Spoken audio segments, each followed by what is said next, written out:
This podcast is a member of the Place to Be Nation family. Visit us at placetobenation.com, the only place to be in your pop culture world.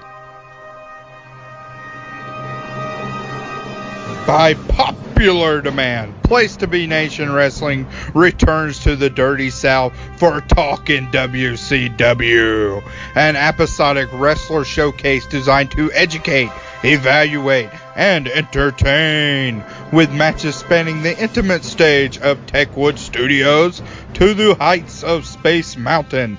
Talk'n WCW presents the best, worst, and most surreal offerings from World Championship Wrestling. So cast your gaze to the Turnertron with hosts Jennifer Smith, Tim Capel, and Greg Phillips. Hi, welcome to Talk'n WCW. My name is Jennifer Smith. I'm here with the Scooby-Doo to my Shaggy, Tim Capel. How you doing, Tim? I can't do a Scooby. I was hoping like you Tim would the try. Toolman Taylor a little bit there. A little home improvement action on the podcast. Maybe that would have been a better opening. Am I the owl to your Tim? Is that what you're gonna go with? Because that kind of probably that's appropriate for us. Wow, yeah. That would make Greg Heidi. So, we have the Velma. We have the Velma to our gang here in the Mystery Machine. Yes. That is Greg Phillips. Greg, how's it going? Oh, it's going great, man. I could have been the Wilson as well. The Wilson. Half ahead and whatnot. Yeah. But yeah, it's good to be here. Good to join the crew again and talk a little explosive WCW action. Yeah, I feel like they did a season or a series that was like just Shaggy, Scoob, and Daphne, I want to say, for a minute. I don't know what they did with Fred and Velma, but Fred went off into the great unknown. Yeah. And Velma, she probably was doing something egg-headed. Oh boy. Yeah. Maybe she went drag racing. Anyway. Or dying of COVID, I guess. Yeah. All right. That, yeah. On that note. Hey, remember Scooby-Doo's hillbilly cousin dog? That was fun. Scrappy man. No, not Scrappy. There was the white bloodhound that was like Scooby-Doo's cousin, right? He was a hillbilly. Yeah, I know what you're talking about. I can't think of his name, though. He wasn't Scrappy, who was another... Scrappy was a dude. Yeah, that was the jump the shark moment, right? Yeah. He needed to be punted off a bridge by Jack Black. Cousin Oliver of Scooby-Doo, right? There we go. Whoopsie-doo? For that might have been his name. This is clown cousin. He made the opening credits, didn't he? Didn't they? Yeah, he did. Yeah, eventually. Yeah. Whoopsie. They had a secret handshake or something.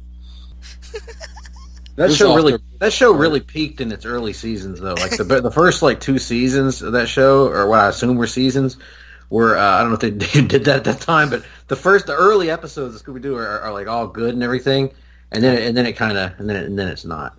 Mm.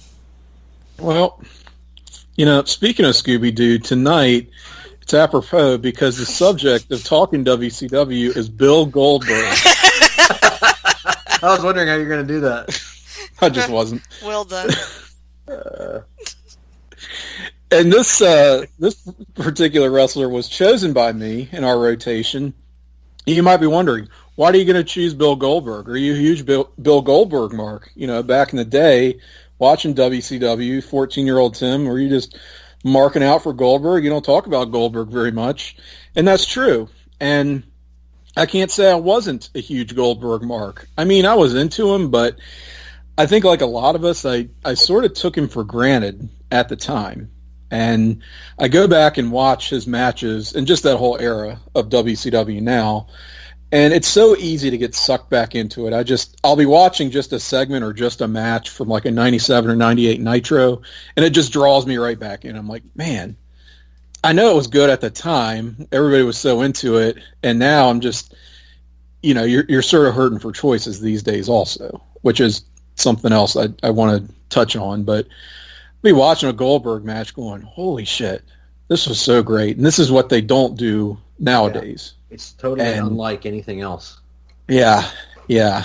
And I also just kind of appreciate that. I don't know about you guys, but I have to say, due to recent events, some beyond the control of any individuals within the wrestling industry, others fully within their control and frankly their responsibility, I have to say my interest and passion for wrestling is probably at summer 2007 levels right now, which is saying a lot.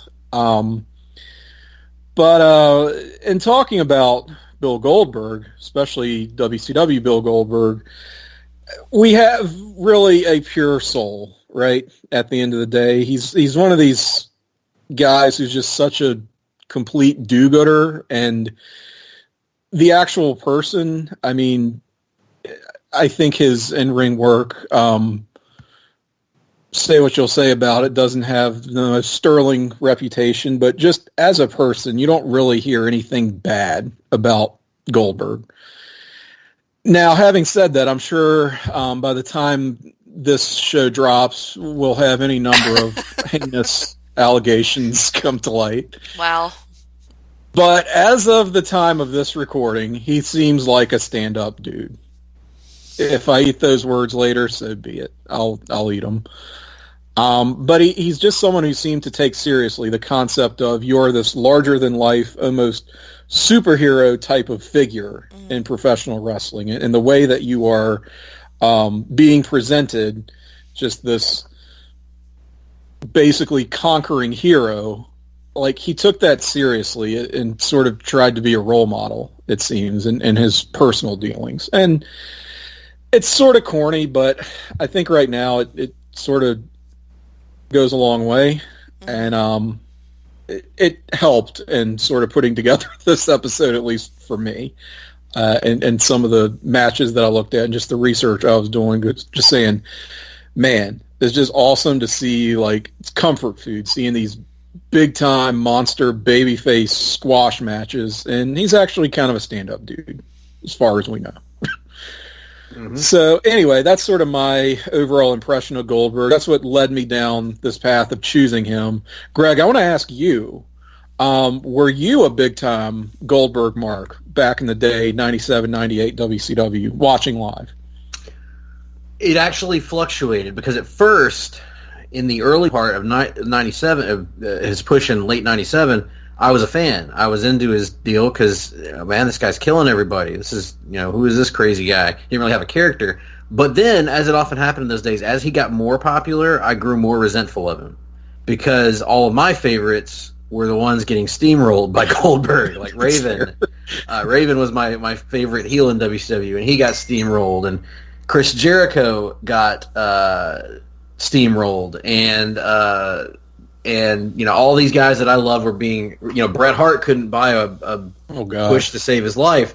All my favorites, the great family man Chris Benoit was being relegated, and the whole time over the course of '98, I found my, I still appreciated Goldberg, but I found my resentment of him growing until by mid to late '98, I was done with Goldberg. I was fully in the getting old bird camp, of clever online wrestling fans that were teenagers at the time.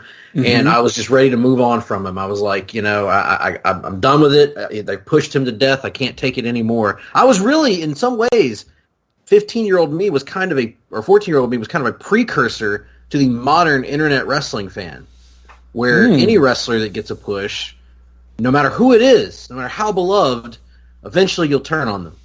And a little bit of a work rate snark here. And so in the case of Goldberg, I was like, well, he can't wrestle. And so I still liked a good spear. I always did. I always liked a good spear and a good jackhammer. But I was like, gosh, somebody knocked this guy off his throne. Now, interestingly, Tim, in hindsight, I am a massive Goldberg fan. Yeah, I feel like Goldberg is a guy who, as time goes on, history is kinder and kinder to his body of work. While I acknowledge the thoughts of the other wrestlers that he wasn't a good wrestler, I acknowledge that. But for an attraction, for a spectacle, they have never successfully recreated him since, except maybe Brock Lesnar when he first came along as a heel that one year, whenever that was, 2002. Maybe that's the closest I've seen anyone come to matching Goldberg in terms of that. Just you cannot look away when he's on the screen because he's going to do something that is going to like make you think that it's real. Even if everything else on the show is fake, what he does looks real because it probably is. So, so yeah, I have become a huge Goldberg fan in hindsight. He's also responsible for one of the last great wrestling matches I got to see in person at WrestleMania 33 against Lesnar. Yep, so, the Brock match. Yep. I hear that. Jenny, this is weird. I feel like, I don't know why I remember this, but about 2 years ago, I know that we were like doing a live watch of SummerSlam, again, going back 2002, Elimination Chamber, which featured Goldberg, among other competitors. Right. Here's a hot take. He should have won that match. I know. Never been said. Never been said on the internet. I went there. I got to disagree, Tim. I think Triple H should have won and won more convincingly. Okay, I see. And probably should have won their one-on-one match as well. Yes, right? that you never should have lost the title. Just imagine how much more it would have meant when he eventually lost. I mean, my gosh. Yeah. Well, he's injured. He couldn't drop. Anyway, I want to say, Jenny, was that your first time really seeing a Goldberg match? I know you sort of admired his kind of middle-aged dad energy that he had going on. I sure did. At the time. Yeah, no, I haven't seen much of him. All I really know about him is like 2003. Stop the tweets. This was 2003 SummerSlam. I've listened to a bunch of wrestling podcasts, so I've heard a bunch of other people's opinions of him, but never really seen much myself. I always got the opinion that he, like Greg said, that he couldn't wrestle, really. And he, like Greg said, he was an attraction and not much in the way of skills. Yeah. Right. So right. Does he do much for you as an attraction, or did he before diving into this episode? Mildly. Gotcha. Okay. Fair enough. Well, to start our journey off, I believe that I chose chronologically our first match, right? You did. And it is from Monday Nitro on November 23rd, 1998. So we've skipped really Goldberg's first entire year as a wrestler. So going from his debut in September 97, an impressive win over Hugh Morris, right? Yep. Right on past his U.S. title win over Raven, which I actually did consider. I came close to. It's a good match. It's really a good match, and it was well laid out by Raven. And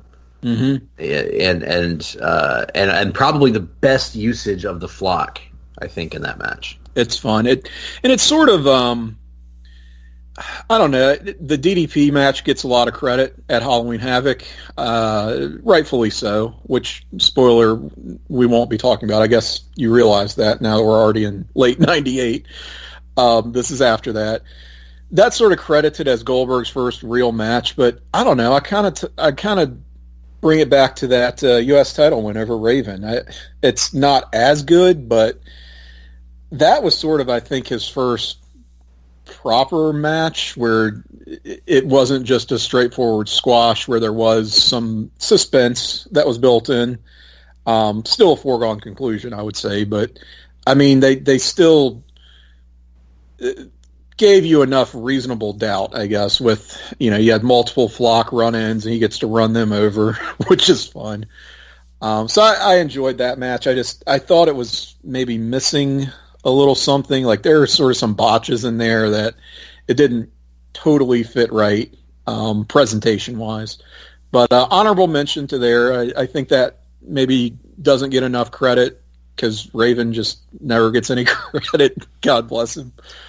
What about Raven? So right on. What about Raven? Yeah. What about Raven? And what about his World Heavyweight title win over Hogan? Certainly the most memorable match of Goldberg's career. Yeah, and huge moment. Maybe one of, the biggest moment, certainly of the Nitro era in WCW. But got to be up there. And especially for free TV. My God, say what you will about it, but and I understand all the criticisms. Why are you giving this away? Why don't you put it on pay-per-view? You're just popping a 1 week rating. Blah blah blah. Sure, but who cares? Yeah, when people got to see it, and when Hogan's willing to do the job, you don't say, "Nah, we'll save it for another night." To me, Tim, the only thing they screwed up, just like the same thing I say about the finger poke, the only thing that was screwed up about that really was there was no follow-up. Like, if they had done, imagine if they had done the rematch at Fall Brawl.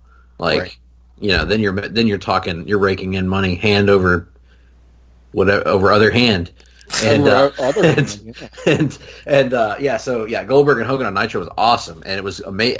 In that era, that's what you had to do. You had to get the most eyes on it, and they needed something, and it worked. In that, they gave us Jay Leno. How much do we bitch today about how they don't pull the trigger when somebody's hot? And this is a case where he was hot. Was he as hot as he was going to get? Maybe, maybe not. But I can't fault him for pulling the trigger at a time when somebody is really molten like that. Deal with this one for a moment here. They struck while the gold was hot. Yes, very good. Gold. Gold has a high melting point. I hope that's true. Higher melting point than iron, perhaps. It's probably not true. Anyway, I don't know. I'm no metallurgist. Yes, welcome to the Metallurgy podcast. Talking metallurgy. I think everybody's seen that match. If you haven't, it is really great the way it's put together and laid out. Again, one that I maybe took for granted at the time, but it's one of those matches I could watch every day. And if you like watching Hollywood Hogan adjust his waistline, it's especially a great match. And I do. Because sometimes I think his upper torso is just going to fall off. It's just constant thumbing the waistline. Man, as soon as he takes that weight belt off, it's like, ooh, this is getting kind of scary. You also get Bobby Heenan, really in rare form for WCW. You could tell when he liked somebody and would go all in on a match. And, 1998 Heenan, is everybody talked about, he's over the hill, he's checked out, and he turns it on for this match. He really does. Just, you could tell he loved watching Goldberg. He loved seeing Hogan get beat. So it's really fun. But speaking of that follow-up, Greg, we don't get a ton of, high-profile Goldberg title defenses, certainly not on pay-per-view. That was one of the big criticisms that summer. It's like you're never seeing this guy on pay-per-view like you feel like you should. He's the champion now. It should have been Jericho. Well, Jericho when he said you're not gold anymore, you're just green. So from now on, you're Greenberg. Greenberg, yes. Yeah, they did that whole deal, which is right around the time frame of the match that I chose. So this is after his successful title defense against DDP at Halloween Havoc. Another great match that we're not going to talk about. Go out of your way to see it if you haven't. This is Goldberg versus the Giant, and it is for the World Heavyweight Championship. I know I took a long way to get there, but we skipped over a lot of stuff. It's on Nitro, and this is in the lead-up to Starrcade of 98. So Kevin Nash is the number one contender. He won this is the 95, 96, the fourth World War III Battle Royal. I'm sorry, Nash, it just gets me every time. I always have to do the math there. Kevin Nash won that, so that's their version of the Royal Rumble. I think we can agree. The Rumble doesn't hold a candle to World War III's. Think about it. Humorous is here. Minger. All kinds of talent. Yep. All kinds of talent. Mr. JL. Jimmy Graffiti, certainly. The amazing French Canadians. Oh, they're amazing. And they're French. Canadian. Kevin Nash won it in 1998 is the point. And so he is in line for a title shot at Starrcade, but Goldberg must get past the Giant here on Nitro. This has a Michael Buffer entrance, and it is longer by far than the match itself. Yes. Yeah. Michael's always got to set the stage. Every time we do one of these shows, Michael's got to set the stage for us in a long Walt Whitman poem before every match. Ladies and gentlemen, he hails from Atlanta, Georgia. He is known the world over as the most dominant figure in the history of the sport. 161 men have fallen. And he is still the reigning, defending, undisputed. Have I mentioned reigning and defending heavyweight champion of the world? The master! Every move in his arsenal. You know, sorry to interrupt. We'll get a variation on a Michael Buffer entrance in our next, which kind of struck me. But this is the traditional one. It's pretty long. It's pretty drawn out. And I think that this is the main event of Nitro. I felt like they're perhaps a little short on time. They're kind of rushing out here. But all the better for it. And when I say short on time, it's not like this is going to be a 30-minute epic. Certainly, I think it got cut back from maybe a 5-minute match to a 1-minute match. I could have used a few more minutes of this, but it's funny, Greg. It's like a demo version of maybe that Goldberg Brock match at Mania, which is a real sprint. That's maybe around 5 minutes, certainly less than 10 minutes, and right just at about 5 minutes. Yep. Yeah. And this maybe could have been that with Giant playing Brock Lesnar. Right away, he hits the choke slam, which Goldberg no-sells. I mean, it's a near fall. He kicks out. But I freaking love that choke slam, by the way. Me too. I know. It's beautiful. And he really hoisted him off. I mean, Goldberg is not a small man, but holy shit. Ease. Jesus. That leads to spear and holy fuck jackhammer. Oh, shit. Yes. The greatest jackhammer of all time, and I won't hear any competition for it. And that's kind of why I chose them. I knew that's what you were going to say. I knew that move was the reason you chose this match. You know me. Yes. I was like, there it is. Okay. Yeah. It was the greatest jackhammer. There have been good ones. I remember he did that one-handed jackhammer on Christian that one time. Yeah. But even that doesn't compare to this one. This was a feat of strength that just, well, it was a thing to behold, a beauty, if you will. And look, this is not the svelte Giant of 1996. No.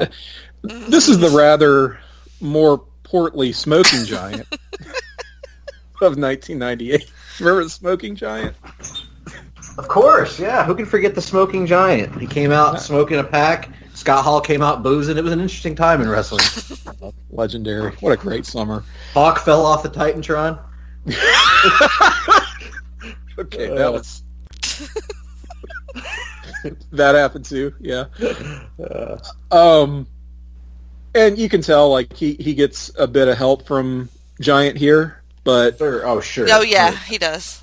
Hey, wrestling is a dance, right? You got to trust your partner, and they still got to hold him. Yep, completely pulled it off. I mean, it looked near effortless, which is insane. I mean, he's done that move to guys who are not the size of the Giant, smaller, and it would look like trash. But the Giant is just such a professional, so good here. To say nothing of Goldberg's power, that they pull it off, and it is just great.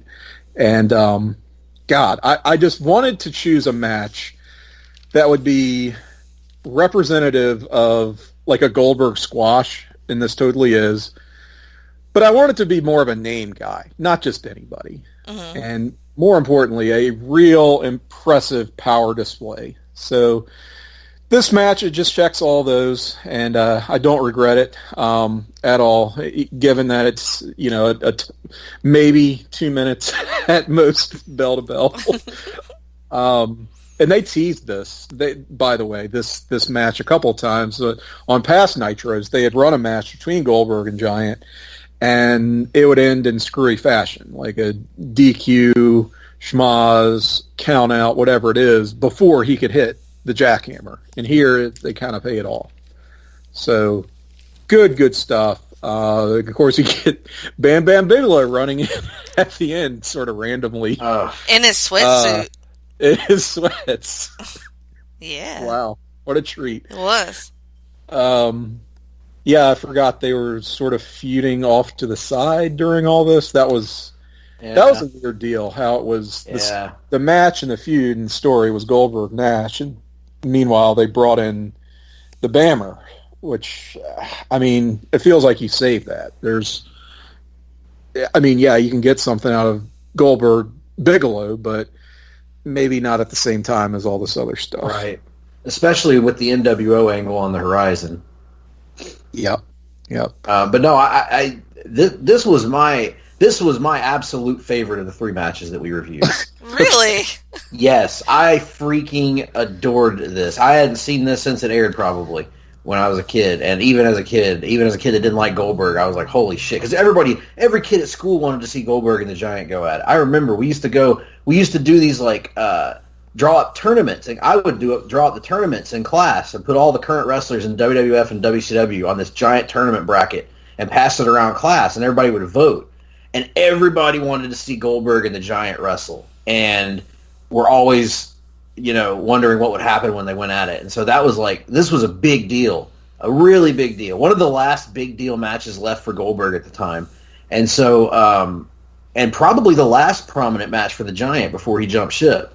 So we were... Yeah, this is at the tail end of his run. That's true. Yeah. So we were all in on this match as kids. And then, I know it's short, but to me, the length of the match is less important than how well it's executed. And this thing is executed to freaking perfection. The match starts, and watch the crowd when Giant picks Goldberg up so easily and just crushes him with that chokeslam. People think it's over. Mm-hmm. People think they're watching the end of the streak. You see people with their hands on their heads, thinking they're about to watch the end of the streak, and then Goldberg kicks out at 2, and you're like, okay, shit's real. Then, can he get him up for the jackhammer? Bobby Heenan's great here, saying, I bet anything he gets him up for it. And sure enough, Bobby Heenan as Goldberg's superfan is probably I love it. The best part of babyface Bobby Heenan, which didn't always work for me, but that worked. And then another great thing about this match, to tell you how effective it was, another way it was similar to that Lesnar-Goldberg match. Goldberg's entrance is a little muted when he comes out. He doesn't get a huge pop when he makes his entrance. Like, it's not like this is not Goldberg from a couple months prior where he was the hottest thing in the world. He comes out and the crowd, the crowd was into him, but they weren't like, blowing the roof off the arena for Goldberg. And then the match starts, and then he kicks out of the chokeslam, and then he hits that spear, and then they're into it. Then they're like, oh shit, that's our guy. Okay, all right, Goldberg, we'll chant your name now. So it was. I thought it was a beautiful piece of work. Can't complain about anything in this match. The post match stuff I didn't love because I didn't think the Bigelow storyline. Even then, the Bigelow thing didn't make any sense. Didn't feel like it belonged. Bam Bam was an awesome wrestler, but by November 1998, Bam Bam Bigelow just wasn't a big deal.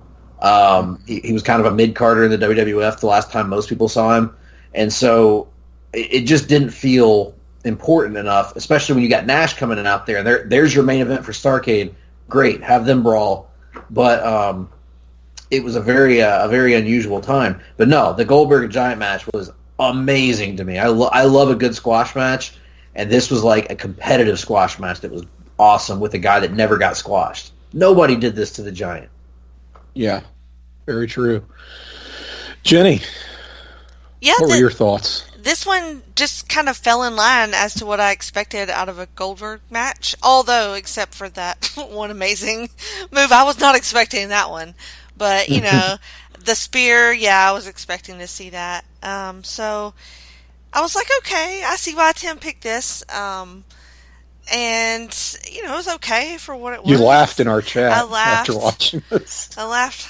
And then, security runs in, Bam Bam runs in, Kevin Nash runs in. Kind of a huge mess there. It kind of takes a little bit of the shine, I think, off of that amazing move. But I can kind of agree with that. I thought they should have let the win over the Giant just brew a linger, little bit. yeah. That's a huge deal. You could maybe have the show in with a stare down from the aisle or something with Nash and Goldberg. But as it was, like, I don't know. I thought they needed to give us a chance to. What is it, JR? All the old timers always talk about letting moves breathe or whatever. Let it breathe, goddamn. Let it breathe. Give it a chance to register with the audience. Yeah. Paul, you got Big Paul White, and he's laying there on the mat. You got to let him lay there for a minute. Let the people absorb what they've just seen.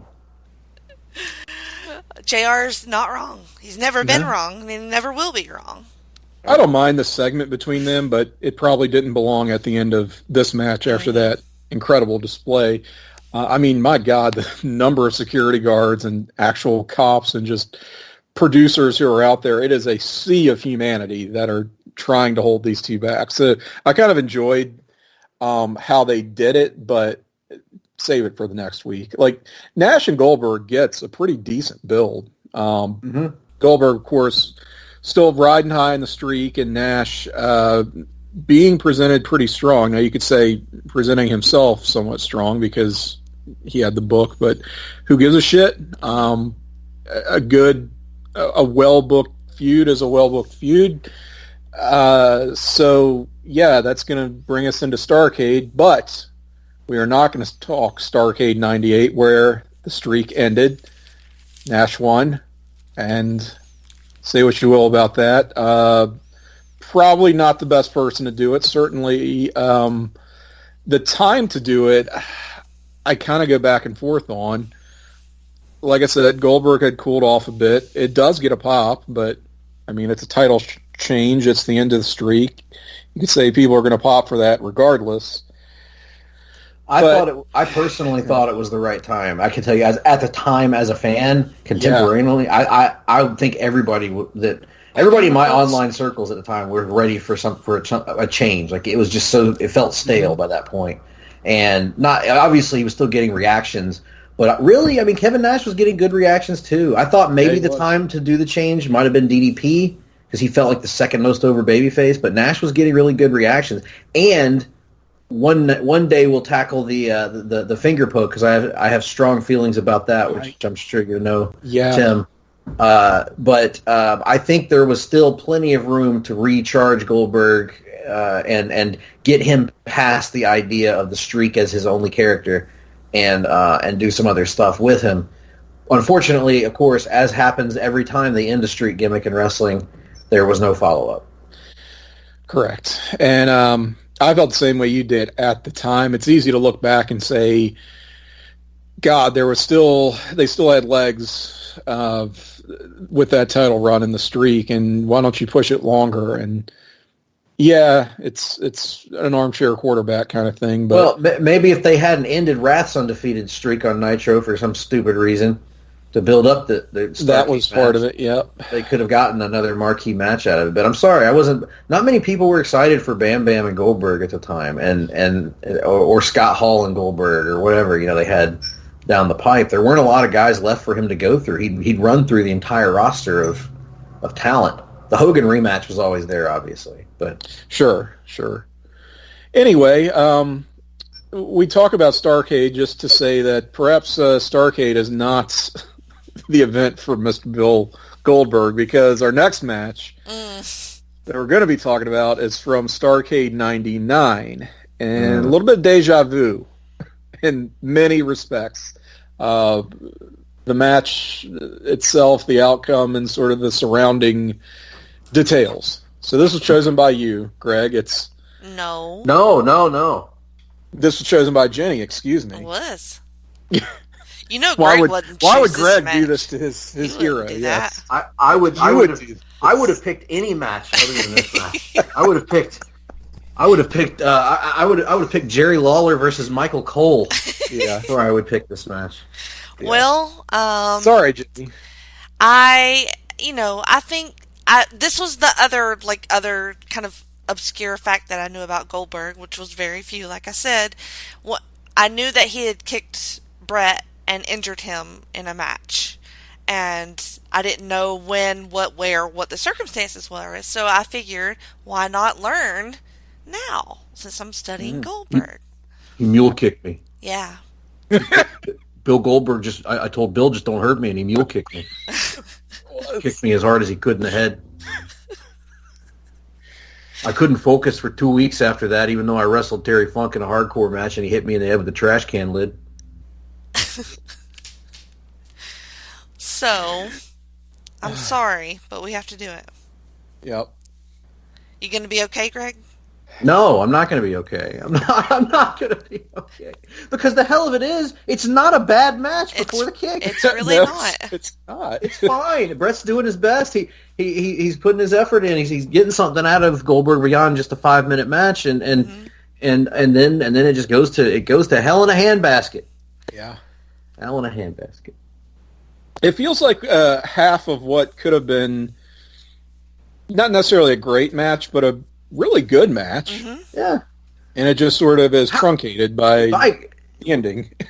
I know I'm jumping around here, and I don't want to step on your toes, Jenny, because I know you want to get into the match. But, as a Bret Hart fan, even I have succumbed to the sort of retroactive narrative that he had nothing left in the tank by December 99, that he was just done. And thinking back on it, he had that match with Benoit that was his best match in WCW. He had another good match with Benoit. He had a good match with Sting at Mayhem.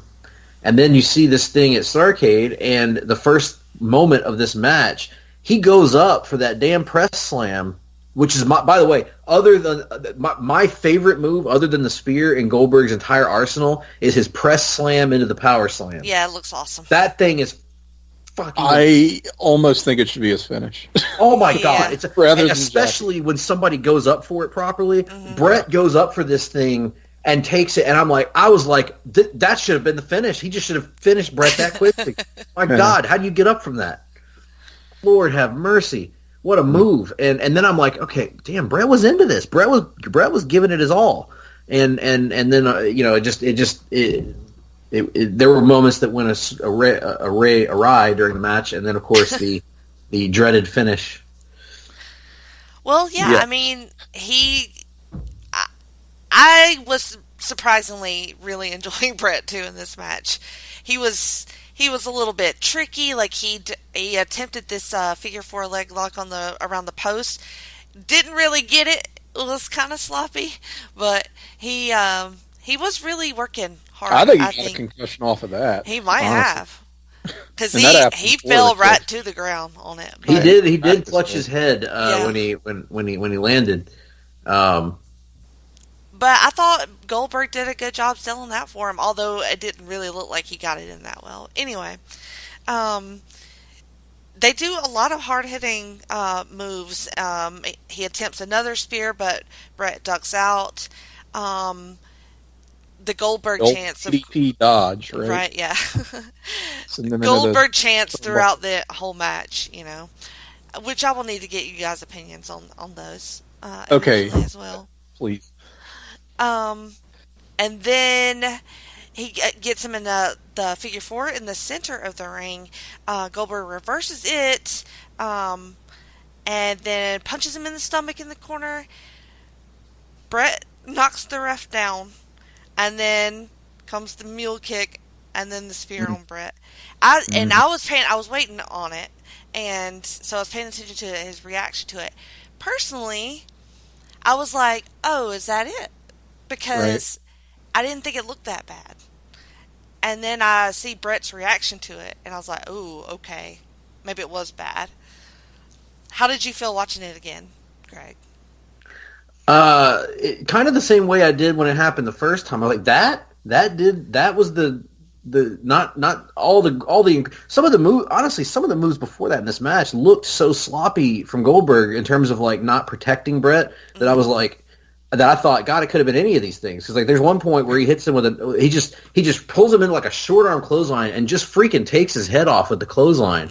And I'm like, oh my God, that could have caused a concussion. And there's a point where he just dumps him on his head, and I was like, that could have caused a concussion. But the kick, every time I see the kick, I'm like, it's always the move that doesn't look like it does anything. Yeah. It does something. And I guess watching it back, I actually rewound it and watched it a few times watching this match yesterday, and I think that it's because we're so accustomed to watching wrestlers make moves look good, look like they're impactful, like Shawn Michaels' super kick looks more impactful than that's probably a telltale sign of why it was, the move that it was, because Goldberg doesn't do any of that snap. He doesn't do the leg slap or anything like that. It's just a straight kick. And when Brett goes down, he doesn't take a wrestling bump. He kind of falls awkwardly a little bit to his side. It starts holding the side of his head, which is not a typical wrestling sell either. Right. So he was hurting. Yeah, he was hurting, and to his credit, he gets up and he finishes the match. And thankfully WCW had great medical personnel, and they kept him on the road for another almost month after that, wrestling in matches every week.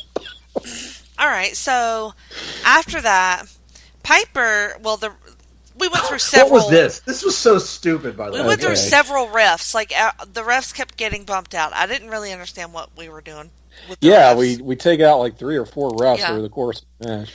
And so then Piper comes in as the ref, and Brett got him in the sharpshooter, and then Piper just calls for the bell and walks off with the belt, and then gives the belt to Brett. That's the powers that be. That bastard Vince Russo. The powers that be. I knew you since you was this high. So, this never made any sense. This was the worst ending in Starrcade history. I don't care. There have been some bad Starrcade endings.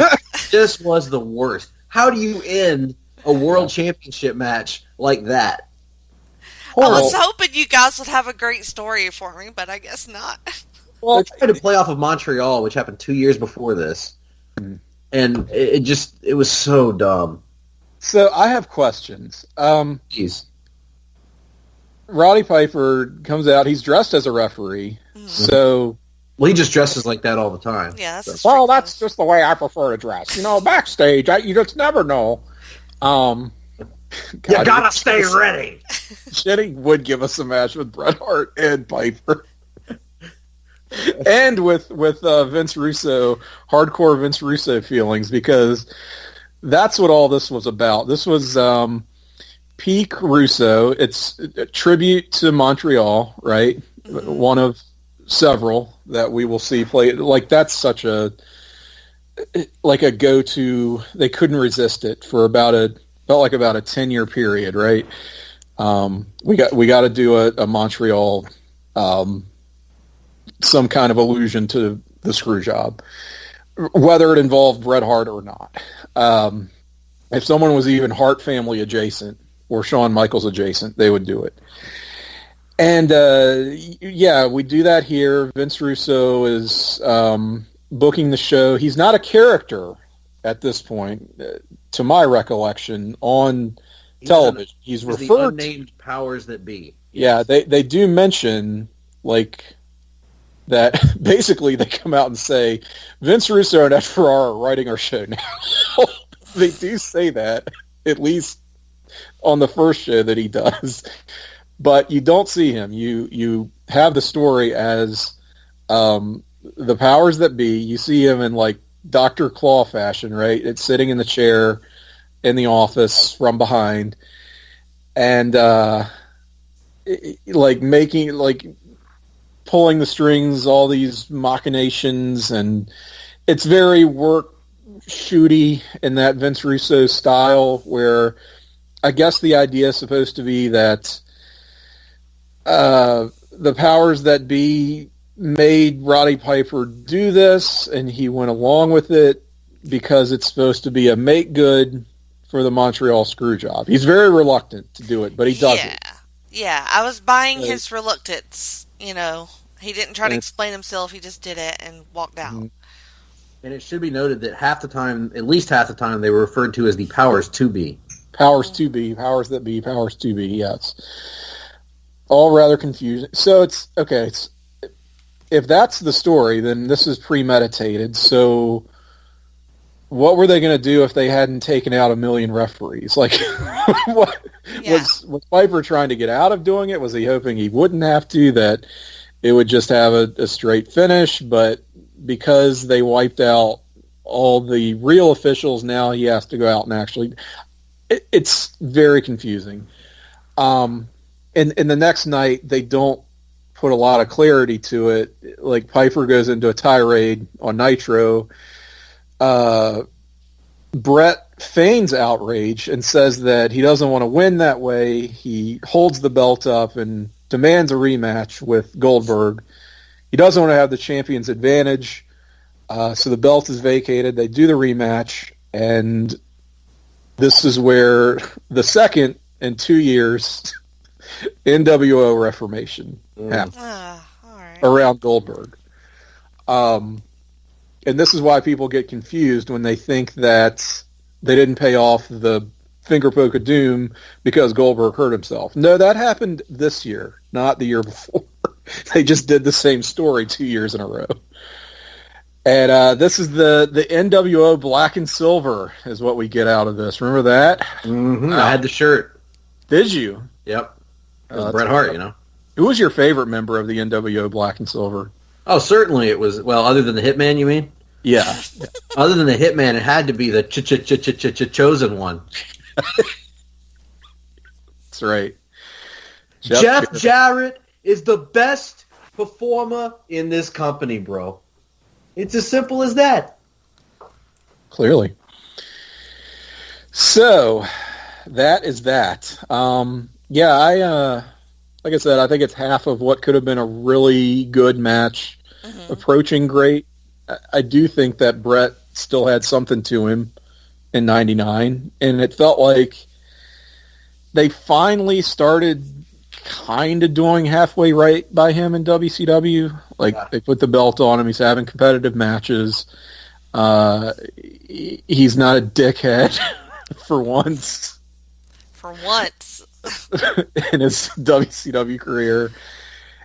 And then they just decide to do this screwy stuff instead, and it's sort of mercifully the end of his in-ring career not long after. Oh gosh, he would not have survived the next Russo regime for sure. No, what a dumpster fire. Oh, it was brutal, and the interesting aspect of all of this was that in the midst of this creatively abysmal match in terms of the storyline they're trying to tell, the story they're trying to tell with this, Goldberg and Brett go out there and do a fine job. They put on a decent match, and you know, they're doing their thing. Goldberg's still over as can be, and at least with the live crowd, and it's all thrown away because of short-sightedness. And the other thing I got to mention here, whenever you bring up Goldberg and Bret Hart, you have to mention the fact that in promos, whenever the whole time they were feuding with each other or about to feud with each other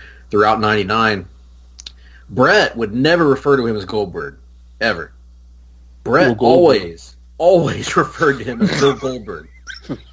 Why? You know, I'm going to go out there and I'm going to have a match with Bill Goldberg. And Bill Goldberg, you're going to have to find out what it's like to be in the ring with the excellence of execution here in the WCW. And it's so just a Bret thing. Yeah, well, and you remember, just like the WCW. Well, I remember one promo with Mean Gene in early '99 when they were setting up that first Goldberg feud that never happened with the metal plate and all that. And yeah, and he's like, so tonight I'm going to go out there and I'm going to call out Bill Goldberg. And what are you going to do about it, Bill Goldberg? And then Mean Gene goes, you mean Goldberg? That's what I said, Bill Goldberg.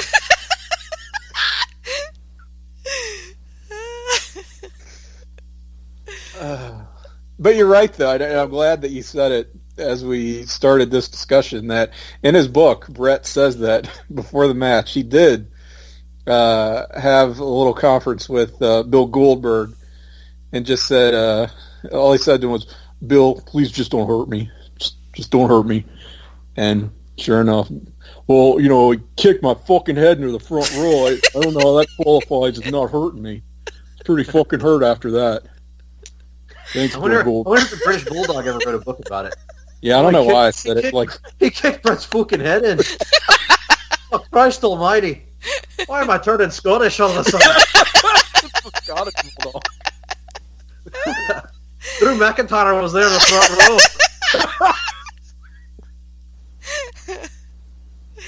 Oh, he's kicking your fucking head in. Scottish Bulldog. Hooked on the drug crack cocaine. Crack cocaine even. Well, I'm glad we made it through for you, Greg, there. Yeah, well, hey, hang on. This has the modified Michael Buffer intro. This match. I don't know why we're going backwards, but Yeah. I just had to bring up Buffer actually declares that we are ready to rumble. Yeah. And he includes himself in the rest of us for the first time. Sure does.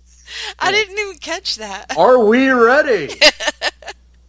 And then he doesn't say, let's get ready to rumble either. He just says, we are ready to rumble. I wonder if there was some sort of legal thing going on at that time. I think he's just trying to mix it up, or this is sort of mix it up. You have one line, Buffer. One line. I think it's sort of a symbolic commentary on the state of WCW. You know, you don't have the confidence to poll your audience and ask them if they're willing to be led around. You have to. You're more spoon feeding them at this point. You are not. We're not asking you. Are you ready? No, you don't have a choice. Okay, you're here. God damn it! By God, you're here and you're ready to rumble. You're gonna eat our shit, and you are ready to eat our shit. You're ready for Medusa versus Evan Courageous. Damn it! And you're gonna watch it, and you're gonna like it. You are ready for the power bomb match that ends without a power bomb. He doesn't even go through his usual histrionics, though. He doesn't talk about the master of... He's the master of the jackhammer, the master of the spear. Men quake in fear, and women throw themselves at him. Ladies and gentlemen, this man is Bill Goldberg. He did call him the man several times, which I enjoyed. Yeah, the man. Yeah, that was a great nickname by Heenan. The man, yeah. Okay. All right. Wow. So much in one match, right? I know. This is Vince Russo for you. He ain't done with Vince Russo yet. Yep. Got more to say about him. Well, yeah. Yeah, before we get to that, I want to tell you real quick about what we have going on right here on the Place to Be Nation Wrestling Network. We have a new... I love what you do. Are we ready, though? Are we ready? We are ready. Okay, thank you. I wasn't sure. We are ready for an episode of Highway to the Impact Zone number 2. It is a brand new podcast on the feed with host Logan Crosland and his student Jake Williams. And they are on the ride down the highway to the Impact Zone, covering Impact era of total nonstop action chronologically, starting in June of 2004. So check out that new one. And also, Jake and you, Tim, and I have a new episode of PTB NXT with the weekly TV from March of 2014. And that was a fun episode. Yes, with the NXT name generator, yes, which we used to good effect for ourselves. Another episode of With This Ring is the best of the rest. So Ryan and Cindy are winding down his GWWE the greatest match list from last year. So they're just finishing that up in that episode. And then Body Pressure Luck number 8 has Ryan Everett defending his championship against James Grunenberg and Mike Poulin in a crazy episode. And then on the newest NWA Saturday special, Scott and Dr. G welcome Sean Kidd to discuss the second face of their NWA Mount Rushmore, the American Dream Dusty Rhodes.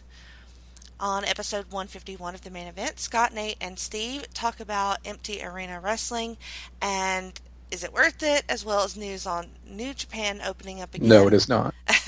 And some classic WCW from 1994. The other feed here is the Place to Be Nation pop feed, so you can hear awesome shows like Diamond Conversations, It Was a Thing on TV, The Year in Pop, Laughing Theater, The Great Debate, A Piece of the Action, and a lot more. Also, you can check out the North-South Connection podcast feed by JT and Chad and Aaron George.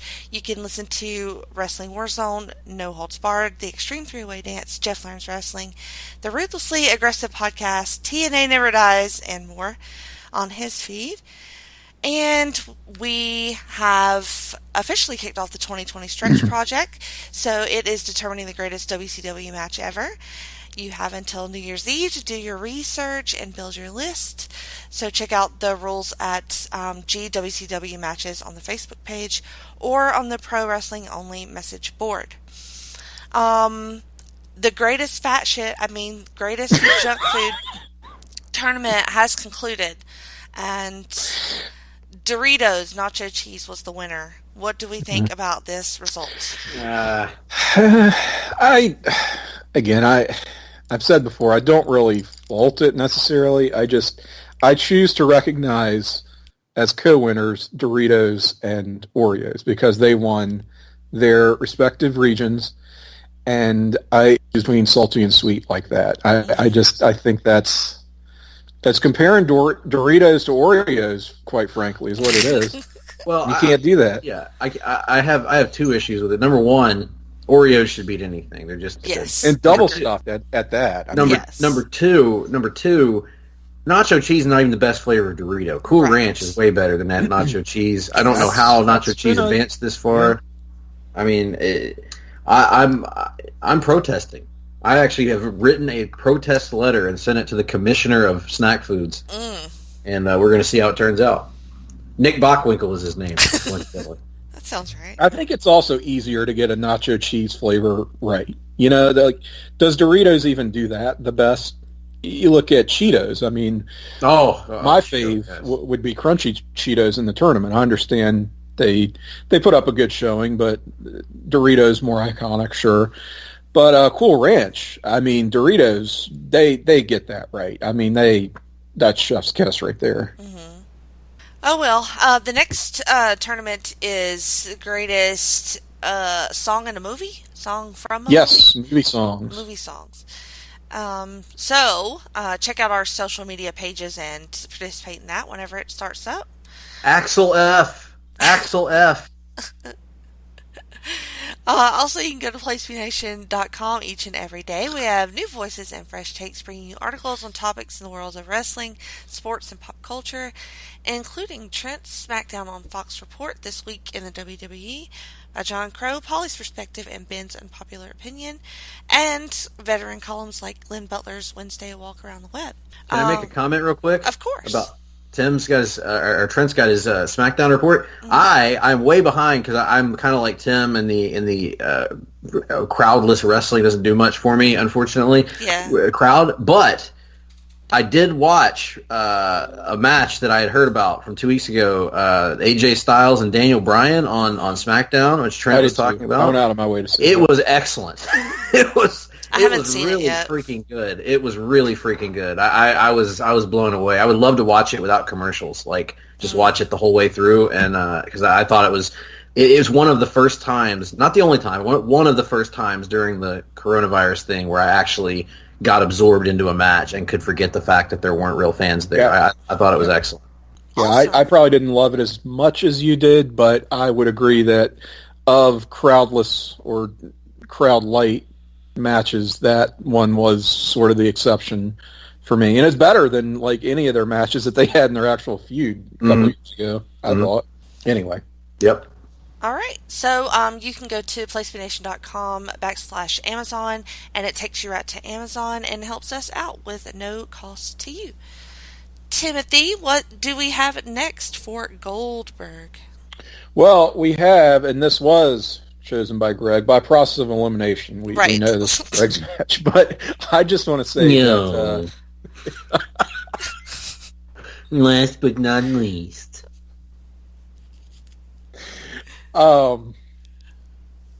I was born that night, but not last night. Okay. Is the road crooked or is it straight?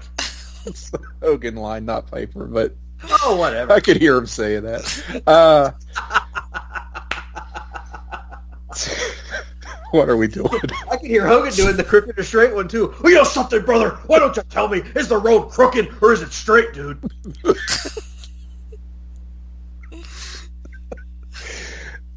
All right, the match, and I will just say that this match has a very good chance of making my WCW ballot. Are you serious? I am serious. Okay. I'm not kidding. Well, Watch. I say that, but I often say that before I've even started. I always overestimate how many.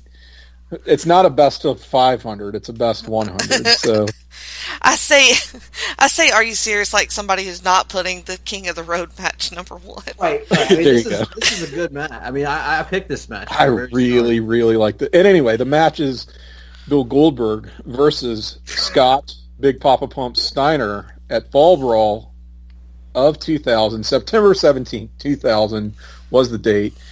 Wow. Greg, take it away.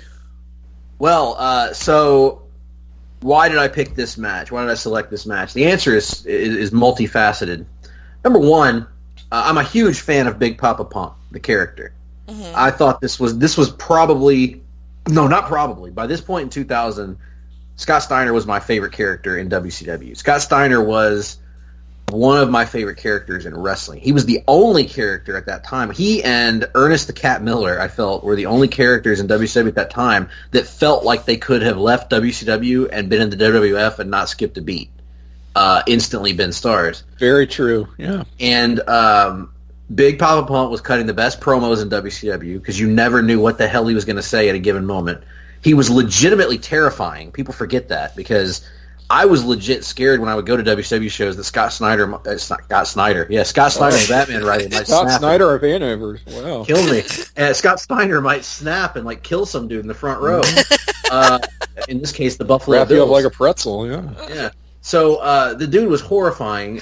He was cutting great promos. He was just an amazing character. So I wanted to get him. And then this match has a huge reputation, Tim. You alluded to it.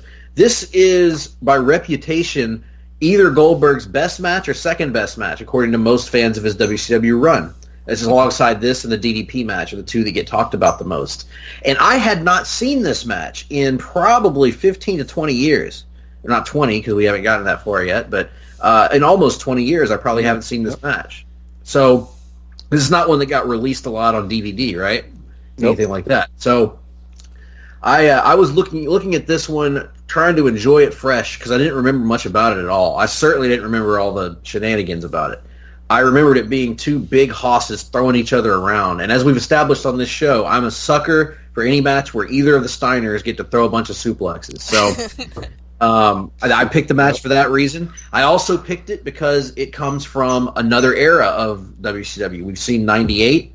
WCW still at its kind of peak popularity.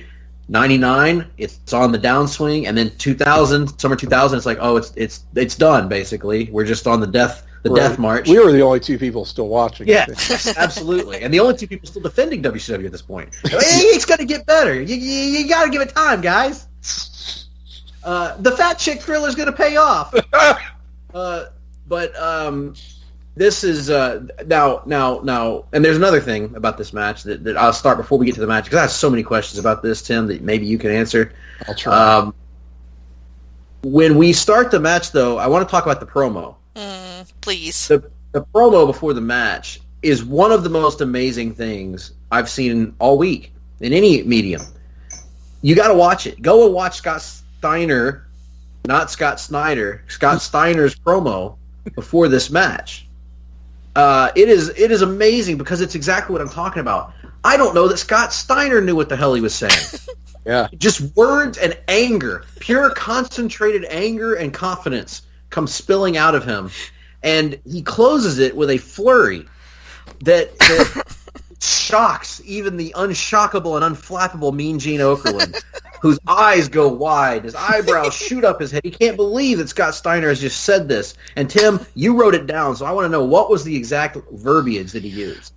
Steiner declared himself a loaded Sex Pistol ready to explode. Oh, yes, and Mean Gene is taken aback by this. And what does this have to do with beating Bill Goldberg in a wrestling match? I don't know. But by God, I wanted to see what happened next. He also mentions his freaks and his peaks. All he cares about are his freaks. I care about my freaks and my peaks. Mm-hmm. You bastard! He didn't say that, but he should have. Anyway, crooked yellow teeth weren't mentioned either, so it's not his best WCW promo. No. But it was a good one. And so let's talk about the pre-match video package. So as best I can tell, Tim, and you'll have to correct me if I'm wrong here, all I remember about Summer of 2000 storyline-wise, I remember Goldberg turned heel.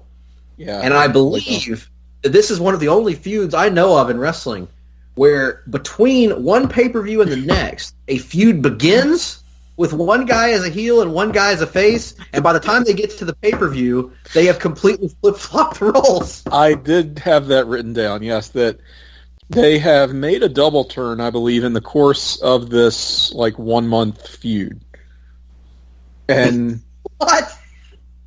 one of the notable heel actions of heel Bill Goldberg was tearing up the contract of Scott Hall, which was at stake in a match, I believe, that he had with Kevin Nash. Kevin Nash, yep. Yeah, and he doesn't he actually chew up and suggest that he's eating the contract at one point.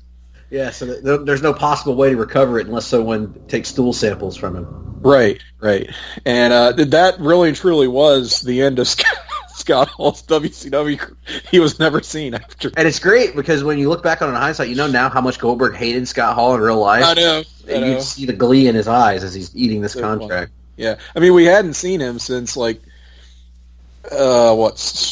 Super Brawl back in February 2000, and that was really truly the last appearance he made. So, and it's also the full realization of the classic Arnold Schwarzenegger line, "I live to see you eat that contract, but I hope you leave enough room for my fist, because I'm going to ram it into your stomach and break your goddamn spine." Oh, I'm ready to explode after hearing that. We also had the recovered from kidney cancer Hacksaw Jim Duggan giving a very impassioned yet long and boring promo on Nitro, extolling the virtues of early detection and how it saved his life and how he's so grateful and he won't take anything for granted anymore, and he's going to dedicate this his career to all his friends and family and loved ones and supporters and doctors who saved his life. Goldberg, I guess, takes exception to this and absolutely pummels this man, and that still stands out to me as the biggest actually heel thing that Goldberg did, and I'm almost surprised he went along with it. Because it is pretty rough. He hits him in, I guess, his remaining kidney. Good Lord. Multiple times, over and over. I mean, demolishes. I kicked your brother where his appendix used to be. Gross. Yeah, it's one of those deals where it's wow. If you needed to convince anyone he's a heel now, I think you made your point. And that may have been the end of Hacksaw Duggan's WCW career. Try to remember if we saw him. He came back as part of the Team Canada thing, right? Oh, yeah, I guess he did. I guess he did. This would have been earlier than that, I think. Yeah. So, God, what a... Oh. This is depressing. Wait, so hang on. This feud also involves... it is depressing. Medeja, who... I am told Goldberg put her through a table. Yeah, he jackhammered her through a table, but I believe off screen. Fun times. And also we have Scott Steiner assaulting Goldberg's girlfriend, Beth. He put her in Steiner recliner. Mm-hmm. So, some real Attitude Era misogyny. Can we also...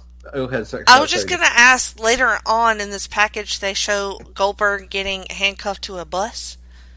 And then ripping the grill of the bus off. And then they kept handcuffing him to stuff. They kept handcuffing him to stuff. They handcuffed him to the ring. They handcuffed him to the bus. I was like, "Are you familiar with the story of the three pigs, the three little pigs?" It's similar to that. They had to keep handcuffing him to increasingly stronger material to make sure they pulled him.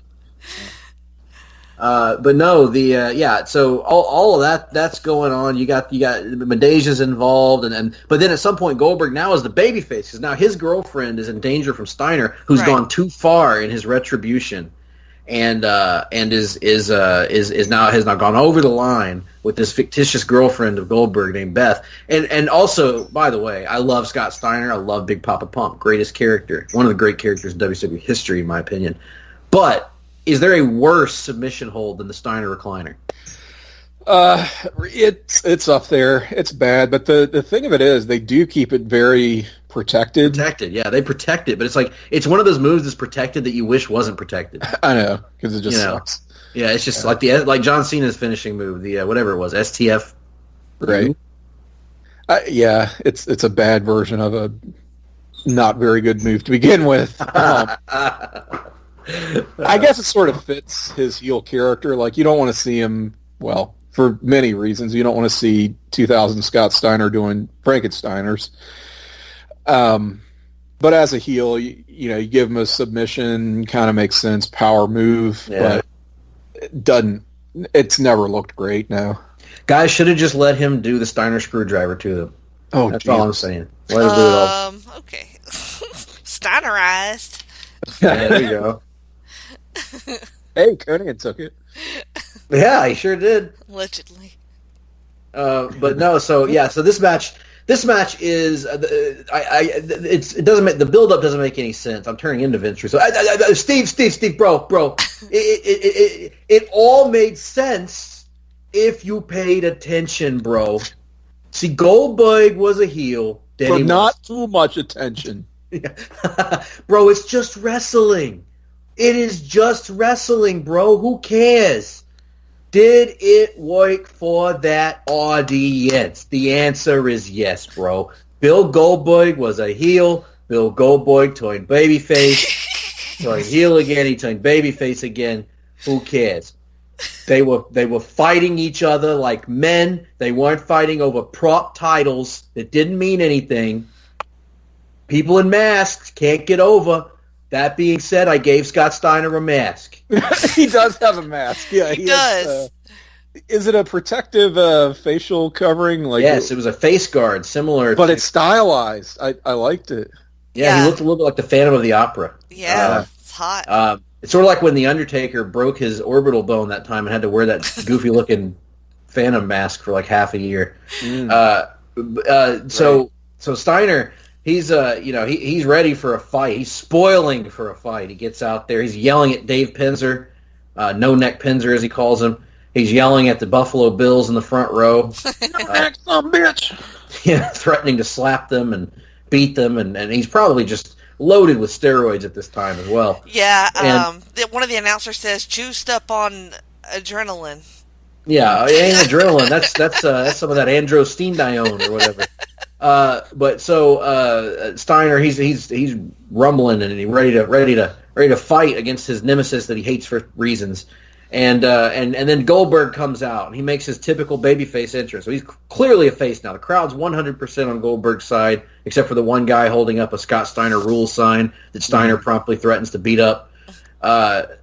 Goldberg comes out, the sparklers and all that. He's got his arm taped up. Steiner's got his mask on. They're both a little banged up. And they get in there, and they proceed to whooping each other's asses right out of the gate. God. They're just throwing bombs at each other. I mean, Goldberg, I believe, runs right at him and hits him with that press power slam move that I love so much. Oh, my God, just looks amazing. Steiner comes back, hits him with a big suplex, throws him around with some big power moves. They go into the corner. They jockey for position. Goldberg rolls out and gets him with a devastating lariat. He goes to that. He does go to that rolling leg lock that almost never looks good, but he does that. Steiner, takes a powder to go out there. They're just throwing each other around. I mean, Scott Steiner gets the advantage, and he's using the pure testosterone and horse meat that's running through his veins, and he's throwing Goldberg all over God's creation with T-bones and ribeyes and porterhouses and all kinds of suplexes and steaks. And Goldberg's flying, and he's flipping, and he's rolling around. It's like, how is anybody doing this to Goldberg? And then Goldberg will get up and just no-sell it. Yeah. And just run right through Scott Steiner. And he gets dropped right on his head. He does. Oh, yes, I'm getting there. Oh. The receipt was beautiful, though. So this goes on for a while. Steiner will get a move in, and then Goldberg will just annihilate him, just run right through him with power slams, press slams, fall-away slams, clotheslines, kicks, everything you can think of. And then comes the moment you're talking about. Goldberg starts to get maybe a little fatigued as we get longer. Because the match goes on a pretty good while. Yeah. Longer than I remember. And they're not holding anything back. Yeah. No, they're not. And so Goldberg picks up Steiner. It catches him off the top rope, I believe. And he hits him with one move. And he picks him up in like a back suplex position. And instead of giving him a back suplex, for some unknown reason, he just throws him at the rope. And when he throws Scott Steiner at the rope, there's no way for him to land. So Steiner's foot hits the rope, and he proceeds to fall right backwards down onto his head and neck area. Oh. And it could have been, I mean, it was scary when I watched it. I actually said, holy shit. I thought, oh gosh, that could have been awful. Well, these two men being burly men, Scott Steiner gets up, and he gets Goldberg in the corner, and he wallops him with one hell of a receipt. I mean, just lays back, rears back, and just mashes him in the head with his forearm, kills him, and it's like, oh shit, okay, that was legit. That was a legit hold or legit move, and the match is going quite swimmingly, in fact. And then here's why the match dropped in my esteem, Tim, because I love everything to this point. I'm like, this match is great. I love it, fantastic. Then Madeja comes out, and she's got a lead pipe, and she stands there awkwardly with the lead pipe, and she hits Goldberg, and there's a false finish. There's a billion false finishes in this match. And then, out of nowhere, wearing a San Francisco Giants jersey with the sleeves cut out to reveal his not toned at all arms, is Vince Russo, who is making his return after a devastating brain injury. And he bashes Bill Goldberg with his baseball bat. But shock of shocks, it's not enough, and Goldberg kicks out. And then Goldberg gets out of the Steiner recliner, which is actually a big deal at that time. Yeah, nobody had done that. Yeah, he gets out of the Steiner recliner with an impressive power move, in fact. And then he gets out to the ropes again the next time. But eventually, there's one spot, hilariously, where Vince Russo and Madeja just take turns just randomly whacking Goldberg in the back. Yes. Yeah, he's on the turnbuckle. He's on the turnbuckle, and that doesn't do anything. So, except cause him to pee blood later in the night, and because they're hitting him right in the kidney, and so Steiner finally Steiner himself has to hit Goldberg in the head with the lead pipe because Goldberg is beating Russo mercilessly, and then Steiner puts him in the Steiner recliner, and Goldberg, of course, is passed out, and that's the end of Bill Goldberg here as Scott Steiner picks up the win and moves on to his push for the World Championship. Well, man, whew, go ahead, Jenny. All right, I don't know how y'all going to take this, but I mean, in all the years that I've known you guys and have heard your Russo impressions and have giggled at them and enjoyed them, I didn't realize that Russo looked like that. Okay. Did he match his voice or not? He does not match his voice. I think he's pretty hot, actually, with his... What? Vince Russo is hot? I mean, he might be a little hot. Okay. So, incredible power. Bro, I told you, bro. I told you. That is jealous. Because I am incredibly hot, bro. I looked at Lapaka in his beady little skull eyes, and I told him, bro, you'll never get over. Me, I'm over.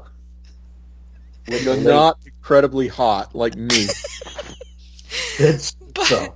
But yes, What did you picture? So what did you picture based on the? based on the impression, it's like a cross between like Paul Heyman and like I don't know, Jim Cornette. maybe Former DC Comics publisher Dan DiDio. Herb Abrams. No. Herb Abrams. There you go. Herb Abrams had some Vince Russo characteristics about him, though. Yeah. They both had the same beard. So anyway, I did like this match though. The ending was whatever.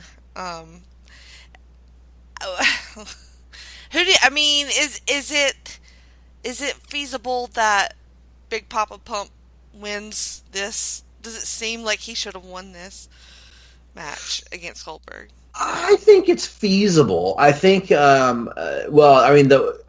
the thing. Like, they didn't need to go through all that trouble because people bought Scott's Big Papa Pump as a threat. Because the man, physically, he looks like he could hold his own against Goldberg. So you don't need Vince Russo, Madeja, and 45 lead pipes and baseball bats to make me believe that Steiner could beat him. So, yeah, I think it's a believable win for Steiner. I don't think the way they went about it was believable. It's a little bit of overkill. Part of me looks at it like they just threw everything at him, and he just kept coming. And I'm sort of a sucker for all those near falls, and it's just putting over the fact that it took so much to topple this monster. And we are now entering this period of, I guess, trying to rebuild Bill Goldberg after his aborted heel run.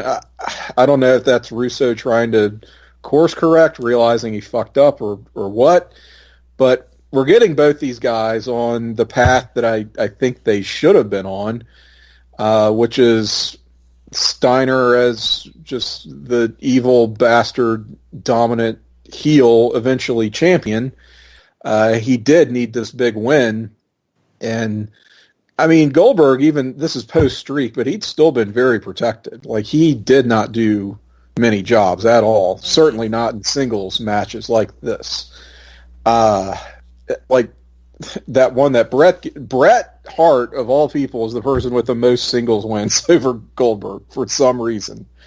He has like 3, but none of them are clean. You know what I mean? And this is almost as clean as it gets for a Goldberg match. They use lead pipes and bats and all this interference, but it's no DQ. So you're like, well, technically that'll work.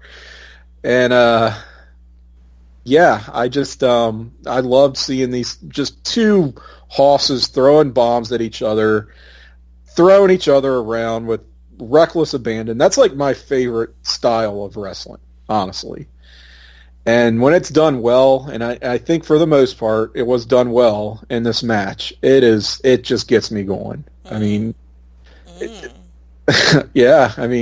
Look, that's the dream, right? You want to see a power wrestler really show what they're capable of. Yeah. And that it's often a self-canceling kind of effect when you've got two power wrestlers up against each other because they can't do anything, right? It's like, well, you can't have because of stamina and just limitations on strength, you can't see what you really want, which is suplexes out the ass like we get in this match. And when it works and they just go for it, man, that's magic right there for me. So I think that the virtues of this match really do overcome its shortcomings for me. So I'm as high on it, I think, as I ever was. It's just, you never saw Goldberg or Bill Goldberg. You never saw him or Steiner get manhandled like this in a match. And to see them do that to each other, it just is like, holy shit. It feels like they're setting up for them to have like a future huge feud. This is sort of like setting the table for something that ultimately, unfortunately, we never materialized, but I think that's what they had their eye on. especially after Steiner wins the title and does become that very dominant heel champion. There is something of a lost art in wrestling to the power match, the power wrestlers. I think sometimes I get disappointed in power wrestlers because their power moves are less impressive in many, not in all cases, because there are guys that do incredible power moves all the time now. But, you know, your Cesaros or whoever, but it's just like, you know, when you think of your real big guy wrestler, your Braun Strowman's and his move, like a power slam, like a regular power slam, and you know, it's stuff that is not, it's not what you were seeing out of Bill Goldberg pressing a man over his head and then power slamming him. Yeah, then catching instantly. him on his shoulder and driving him to like he just fucking flattened Steiner. Or Scott Steiner just deadlifting dudes against their will into T-bone suplexes and throwing them across the ring. You know, you just don't see that very much. And so I did appreciate that aspect. For me, though, as much as I liked the match, the finish really drags it down for me because like I did not remember all of that. I was thinking it was a clean match, and so all of the Russo stuff and the Madeja stuff just kind of... Madeja at least had some storyline sense to it, like, okay, he put her out, she comes back to get revenge. I get that. The Russo stuff, I know there was some convoluted stuff behind it. Like, that's the thing. I put myself back in that mindset as much as I can, and that does put some heat on it for me. Like, I so wanted to see Goldberg just push Russo's shit in after that. And I think this was what they alluded to with the head injury. Like, they say he recovered from brain surgery or something. I'm pretty sure that was from Goldberg spearing him through the cage when they did that. Which did legitimately give him a concussion. It did, yes. But they definitely had... It was, you know, the Austin McMahon, their version of it in WCW. But, I don't know, I kind of liked the heat that they, you know, continued and sort of turning Goldberg's character around. And I just wanted to see him destroy Russo after this, which I can't recall if he does or not again. Jenny, your final thoughts on this one? You know...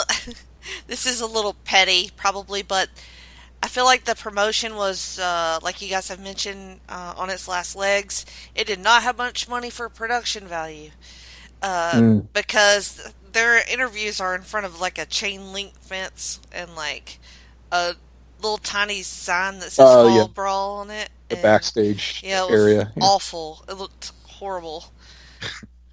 That weird green backdrop was just sort of... ugh. Yeah, this 2000 WCW is a strange animal, for sure. No question.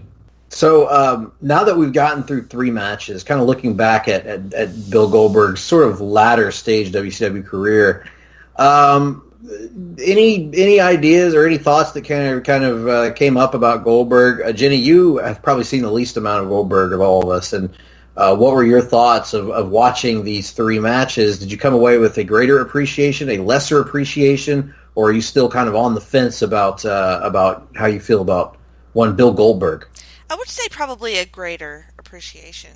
I really did enjoy, you know, the Brett match and the Big Papa Pump match until the endings, really. So I am intrigued for that match with Raven that Tim talked about, and also the Hogan match. So I will probably go back and watch those. Also, if you can find Goldberg versus the Public Enemy on Thunder in a tables match, really good, really good. I don't know if it's a tables match, but all I remember is he double spears him through tables. So that's pretty cool. Wow. What about you? Me? I would say that I came away about feeling the way that I have felt about Goldberg in recent years. Like, it's easier to see his flaws when you watch him in a longer match. It's easier to see, okay, yeah, he was kind of clumsy. Yeah, he wasn't really necessarily in the right place at all times to make the motion of a match happen. But also appreciating what he brought to the table, which was an unreal physique, superhuman athletic ability and strength, and a feeling that anything could happen at a given time in a match. That's almost vanished at times, where that true feeling that the match could end at any second, some incredible thing that you've never seen before could happen at any second, something dangerous could happen at any second. He was I stand by what I called him again. He was an attraction, and he was a very good attraction. He was not a good pro wrestler in the classical sense, but he was a great attraction, and one of the best of his era, and one of the last great real attractions in wrestling. So yeah, I still have a great appreciation for him, and I think this, even though it does, obviously he was a flawed performer, but I think he was unique and deserves credit for the things that he brought to the table in a really difficult circumstance. He was put into a company that wasn't necessarily at its best. The wheels were starting to come off by the time he got his big push, and he carried them through 98 in a lot of ways financially, and then managed to weather some storms to still be a big star even in WCW's dying breath. So yeah, I think he deserves respect, and I came away feeling pretty confident in how I rate him nowadays. Well, we didn't really get any promos. How good is he? True. He was very mediocre, I thought, in WCW on promos. I don't know if you would agree, Tim. Like, very straightforward, but not. I mean, even the straightforward promos were always kind of awkward. I liked Goldberg when he didn't talk. I thought Goldberg was at his best when he would refuse interviews from Mean Gene and just walk to the ring and just steamroll dudes and stare at the camera and hold up a finger saying, "Who's next?" You know. That was the Goldberg that I liked. I didn't necessarily like him cutting promos. I thought the first really good promo of Bill Goldberg's career was in his last comeback run against Brock Lesnar when they had that dream match or whatever, and he came back to Raw and he cut this like really heartfelt, amazing from the gut promo. It was like, my God, where was this in WCW? But yeah, so that's kind of my stance on that. What do you think, Tim? Yeah, not much of a talker. Certainly, you don't go out of your way to watch Bill Goldberg promos, but matches, it just makes me feel a little bit melancholy because we don't get characters like that anymore. As you put it, Greg, it's just, where is that big, just dominant, where's the face version of Brock Lesnar, basically, today? We don't have it. I mean, I guess the nearest comparison might be like a Ryback, but he feels like such a ripoff, impoverished man's Goldberg. I just never could get on board with him. And I feel like there are guys like, and it's really unfair to this guy because he's a great promo. But someone like Drew McIntyre, when he gets when he really gets going, and his offense is so good, and it's like, okay, I could see him being that character that just runs through people and then just stares at the camera. But I mean, he's a good promo, so it's kind of a waste if you don't let him talk. But like, you're right, that character that like comes in and just, you believe him. You believe that this guy is a badass. He has an incredible that's the biggest thing. A guy with an incredible offense. Yeah. That just blows you away. I'm not talking about like 450s and all that stuff. I'm talking about just an offense of power moves that look impressive, that aren't basic vertical suplex, power slam, moves from 1975. But yes. Stuff that includes snap and precision and, just raw. And combine it with an inhuman physique also. Absolutely. Absolutely. I mean, I like McIntyre, but I still think he has, don't get me wrong, I'd kill to look like that, but that's a believably human physique still. And Goldberg is not a believably human physique. Yeah, well, it's like... that's what you want. Well, I mean, we need somebody to come into wrestling and bring back the freaking Brock Lesnar Hulk on low-key powerbomb move, where he would just ragdoll the guy like 8 times in a row with a powerbomb and keep picking him up. Nobody does it. Nobody does stuff like that. Nobody does the press slam into the power slam anymore. Nobody, these are incredible feats of strength, and maybe it's because everybody was on steroids back then. Well, that may have something to do with it. Yes, but bring back steroids. Bring back steroids. Make steroids. Get the Get back on the gas, man. Make wrestling great again. Come on. Yeah. Bring back heart Those attacks at colored age lenses 40. that we look back at the steroid. Bring back heart attacks at age 40, please. But in any event, yes. Well, you know what else, though? He's also a truly homegrown WCW success story. Yes. And I mean WCW by definition is anybody like post-1990. Because then you can't say, well, they were really a star already in JCP or Georgia or Mid-South. You know, there's no excuses. Like, WCW is 1990 on. You know, if somebody started their career in WCW, few and far between, right? We have maybe Vader, I think you could say. I don't know that I wouldn't say he started his career, but certainly became a star in WCW. DDP, probably, I think Booker would fall into that category, Booker T. And then, like, what? Brian Pillman? I mean, it's Goldberg. I mean, Goldberg is the runaway success of all. As successful as those names were, Goldberg is the runaway success story, and he came through their developmental system, the power plant. And I know it gets shit on, like, oh, they didn't really know how to work. And, yeah, you can say that. But a lot of that is maybe some WWE spin. Clearly, they learned to work enough that they had the fundamentals down. And beyond that, it's just learning in ring on the job, getting that experience. The power plant produced Rage and Chaos as well. It sure did. How are you going to fuck with that? Yep. Kenny Chaos. Wow. Yes. High voltage. Danger. High voltage. Well, folks, Bill Goldberg. What a sensation. What a meteor in the world of wrestling. He soared in the sky so high for such a short period of time, burned out, came back a few times after that, but certainly one of the brightest stars that ever shone in the squared circle, and certainly in the world of WCW. Alongside Sting, the two biggest babyface stars in WCW's entirety as a company. But I think the next selection, if I'm not mistaken, will come to me. Is that correct? It is your turn. Is that correct? Well, I was leaning in one direction. Not the band One Direction. I'm sure they're fine individuals. But I was leaning in a going towards the early years of WCW, maybe even back to the NWA merger into transition into WCW to find a talent from back there. I was thinking about a tag team, perhaps like a Midnight Express or someone like that.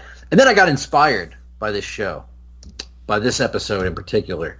And I decided that, by God, it's time for us to shine a light on the greatest over 7-foot wrestler of all time, in my opinion, and that's Paul White, the Giant. Yes, I know which match I'm going to pick. Okay, I like it. For a minute, I thought you were going to say El Gigante. He would be number 2. He would be number 2 on my list. Yeah, I've been wanting to do a Giant episode. Yeah, I like that. I'm down.